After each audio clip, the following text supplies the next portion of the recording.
முதலமைச்சராக இருந்தபோது காமராஜர் தினமும் 100 பேருக்கும் மேல் சந்தித்து அவர்கள் வைக்கும் கோரிக்கைகளை கேட்டு நடவடிக்கை எடுப்பார். முதலில் பொதுமக்களை சந்தித்து அனுப்பிவிட்டு பிறகு தான் கட்சி தலைவர்கள், அதிகாரிகள், பிரமுகர்களை சந்திப்பார். எவ்வளவு பெரிய ஆட்கள் வந்தாலும் அவருக்கு பொதுமக்கள் தான் முக்கியம். அதுவும் வெளியூரில் இருந்து வருகிறவர்கள் என்றால் முதலில் பார்த்து அனுப்பிவிடுவார். ஒரு முறை அவரை பார்க்க பிரபல பத்திரிகை ஆசிரியர் படகு போன்ற தன் காரில் வந்தார். காமராஜர் அழைப்பார் என்று காத்திருந்தார். காமராஜர் முதலில் அவரை சந்திக்காமல் பொதுமக்களை சந்தித்து அவர்களின் குறைகளை கேட்டுக்கொண்டிருந்தார். 1 மணி நேரமாகியும் தன்னை அழைக்காததால் காத்திருந்த பத்திரிகை ஆசிரியர் கோபமாய் எழுந்து தன் காரை நோக்கி நடந்தார். அப்பொழுது உதவியாளர் வந்து அவரை, ஐயா, உங்களை வரச் சொன்னாங்க என்றழைக்க உள்ளே சென்றார். காமராஜர் அவரை பார்த்து, என்ன கோபம், பொத்துட்டு வந்துடுச்சா?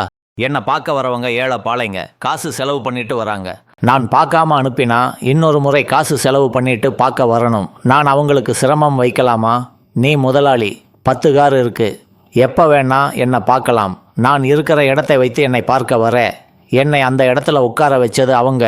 நீ மறக்கலாம், நான் மறக்கலாமா என்று காமராஜர் பொரிந்து தள்ள பத்திரிகை ஆசிரியர் தரையை பார்த்தவாறு இருந்தார். தலைவர் என்பவன் அந்த பதவிக்கு வழிகாட்டியாக இருக்க வேண்டும். அதனால்தான் அவர் பெருந்தலைவர்.